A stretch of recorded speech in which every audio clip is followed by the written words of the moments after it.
ब्रह्ममुरारिसुरार्चितलिङ्गं निर्मलभासितशोभितलिङ्गम्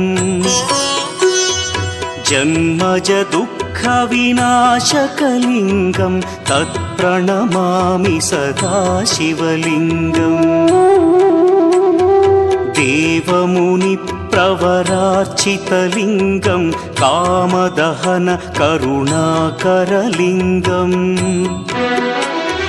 रावणदर्पविनाशकलिङ्गं तत्प्रणमामि सदा शिवलिङ्गम्